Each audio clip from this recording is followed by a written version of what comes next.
ದಕ್ಷಿಣ ಭಾರತದ ಪ್ರಸಿದ್ಧ ಶಕ್ತಿಪೀಠ ಕರ್ನಾಟಕದ ಉಡುಪಿ ಜಿಲ್ಲೆಯ ಕೊಲ್ಲೂರು ಮೂಕಾಂಬಿಕಾ ಸನ್ನಿಧಿ ಈಗ ದೇಶಾದ್ಯಂತ ಸದ್ದು ಮಾಡ್ತಿದೆ.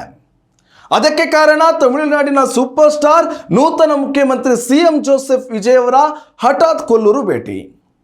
ತಮಿಳುನಾಡು ಚುನಾವಣೆಯಲ್ಲಿ ಭರ್ಜರಿ ಗೆಲುವು ಸಾಧಿಸಿ ಸಿಎಂ ಗದ್ದುಗೆ ಏರಿದ ಬೆನ್ನಲ್ಲೇ ವಿಜಯ್ ಅವರು ಕೊಲ್ಲೂರಿಗೆ ದೌಡಾಯಿಸಿದ್ದಾರೆ. ಹಾಗಾದ್ರೆ ವಿಜಯ್ ಅವರ ಈ ಭೇಟಿಯ ಅಸಲಿ ಉದ್ದೇಶವೇನು? ಕೊಲ್ಲೂರು ಮೂಕಾಂಬಿಕೆಗೂ ತಮಿಳುನಾಡಿನ ರಾಜಕೀಯಕ್ಕೂ ಇರೋ ಆ ನಿಗೂಢ ನಂಟು ಏನು? ಈ ಹಿಂದೆ ಕೊಲ್ಲೂರಿಗೆ ಭೇಟಿ ನೀಡಿದ್ದ ತಮಿಳುನಾಡಿನ ದೈತ್ಯ ಮುಖ್ಯಮಂತ್ರಿಗಳು ಯಾರು?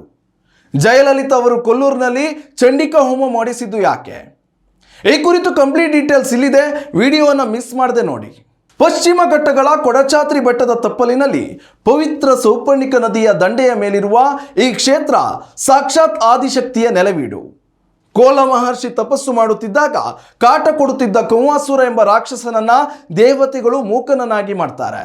ಆ ಮೂಕಾಸುರನನ್ನ ಮಹಾದೇವಿ ಸಂಹಾರ ಮಾಡಿದ ಕಾರಣಕ್ಕೆ ಇಲ್ಲಿ ಮೂಕಾಂಬಿಕೆ ಎಂಬ ಹೆಸರು ಕೂಡ ಬಂತು.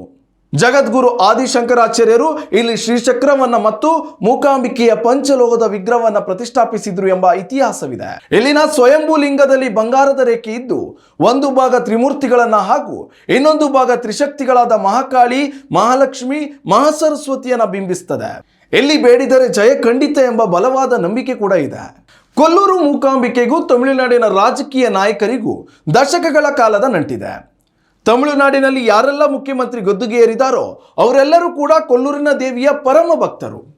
ಮೊಟ್ಟ ಮೊದಲ ಬಾರಿಗೆ ತಮಿಳುನಾಡಿನ ಜನಪ್ರಿಯ ಸಿಎಂ ಆಗಿದ್ದ ದಿವಂಗತ MG ರಾಮಚಂದ್ರನ್ ಅವರು ಕೂಡ ಕೊಲ್ಲೂರಿಗೆ ಭೇಟಿ ನೀಡಿ ದೇವಿಗೆ ಕೃತಜ್ಞತೆ ಸಲ್ಲಿಸಿದರು. ಅಷ್ಟೇ ಅಲ್ಲ, ಅವರು ಮೂಕಾಂಬಿಕಾ ದೇವಿಗೆ ಬಂಗಾರದ ಖಡ್ಗವನ್ನೇ ಕಾಣಿಕೆಯಾಗಿ ನೀಡಿದ್ರು. ಇಂದಿಗೂ ದೇವಿಯ ವಿಶೇಷ ಪೂಜೆಯ ದಿನ ಆ ಖಡ್ಗವನ್ನ ಪ್ರದರ್ಶಿಸಲಾಗ್ತದೆ. MGR ಬಳಿಕ ಅವರ ಪತ್ನಿ ಜಾನಕಿ ರಾಮಚಂದ್ರನ್ ಹಾಗೂ ತಮಿಳುನಾಡಿನ ಅಪ್ರತಿಮ ನಾಯಕಿ ಪುರಚ್ಚಿ ತಲೈವಿ ಜಯಲಲಿತಾ ಕೂಡ ಸಿಎಂ ಆದ ಬಳಿಕ ಕೊಲ್ಲೂರಿಗೆ ನಿಯಮಿತವಾಗಿ ಭೇಟಿ ನೀಡ್ತಿದ್ರು. ಇತ್ತೀಚೆಗಷ್ಟೇ ಮಾಜಿ ಸಿಎಂ MK ಸ್ಟಾಲಿನ್ ಅವರ ಪತ್ನಿ ದುರ್ಗಾ ಸ್ಟಾಲಿನ್ ಕೂಡ ಕೊಲ್ಲೂರಿಗೆ ಬಂದು ಪೂಜೆ ಸಲ್ಲಿಸಿದ್ರು. ಜಯಲಲಿತಾ ಅವರ ರಾಜಕೀಯ ಜೀವನ ಸವಾಲುಗಳು ಮತ್ತು ಏರಿಳಿತಗಳಿಂದ ತುಂಬಿತ್ತು. 2004ರಲ್ಲಿ ಅವರು ತಮಿಳುನಾಡಿನ ಮುಖ್ಯಮಂತ್ರಿ ಆಗಿದ್ದಾಗ ತಮ್ಮ ಜ್ಯೋತಿಷಿಗಳ ಸಲಹೆಯ ಮೇರೆಗೆ ವಿಶೇಷ ಹೆಲಿಕಾಪ್ಟರ್ ಮೂಲಕ ಕೊಲ್ಲೂರಿಗೆ ಭೇಟಿ ನೀಡಿದ್ರು. ತಮ್ಮ ರಾಜಕೀಯ ವಿರೋಧಿಗಳ ಕಾಟ ದೂರಾಗಲು, ಸರ್ಕಾರ ಸುಭದ್ರವಾಗಿರಲು ಹಾಗೂ ಇಷ್ಟಾರ್ಥಗಳನ್ನು ನೆರವೇರಲು ಜಯಲಲಿತಾ ಅವರು ಕೊಲ್ಲೂರು ಮೂಕಾಂಬಿಕೆಗೆ ಅತ್ಯಂತ ಶಕ್ತಿಶಾಲಿಯಾದ ಚಂಡಿಕೆಯಾಗ ಮಾಡಿಸಿದ್ರು.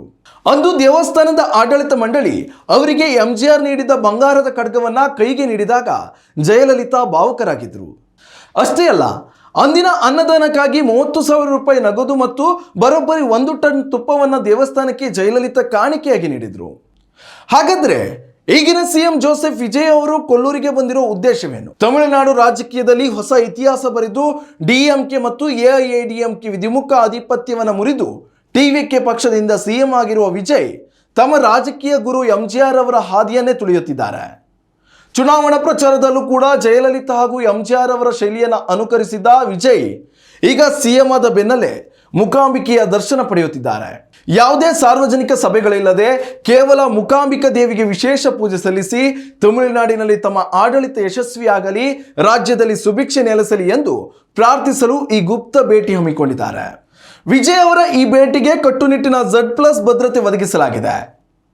ತಮಿಳುನಾಡಿನ ಸಿನಿಮಾದಿಂದ ರಾಜಕೀಯದವರಿಗೂ ಅಧಿಪತಿ ಎನಿಸಿಕೊಂಡಿರೋ ದಳಪತಿ ವಿಜಯ್ ಅವರ ಈ ಕೊಲ್ಲೂರು ಭೇಟಿಯ ಬಗ್ಗೆ ನಿಮ್ಮ ಅಭಿಪ್ರಾಯವೇನು? ಕಮೆಂಟ್ ಮಾಡಿ ತಿಳಿಸಿ.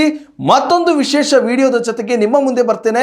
ಅಲ್ಲಿವರೆಗೂ ನೋಡ್ತಾ ಇರಿ ನ್ಯೂಸ್ ನೆಕ್ಸ್ಟ್. ಇದು ವರ್ತಮಾನದ ಕೈಗನ್ನಡಿ. ಉತ್ತಮ ಸಂಸ್ಕಾರಯುತ ಶಿಕ್ಷಣದೊಂದಿಗೆ VSS English medium CBSE school, Udupi Muddur. ನರ್ಸರಿಯಿಂದ 10ನೇ ತರಗತಿವರೆಗೆ ಶಿಕ್ಷಣದ ಜೊತೆಗೆ 5ರಿಂದ 10ನೇ ತರಗತಿವರೆಗಿನ ವಿದ್ಯಾರ್ಥಿನಿಯರಿಗೆ ಉತ್ತಮ ಹಾಸ್ಟೆಲ್ ಸೌಲಭ್ಯವೂ ಇದೆ. ನಿಮ್ಮ ಮಕ್ಕಳ ಪ್ರವೇಶಾತಿಗಾಗಿ ಈ ಸಂಖ್ಯೆಗೆ ಕರೆ ಮಾಡಿ.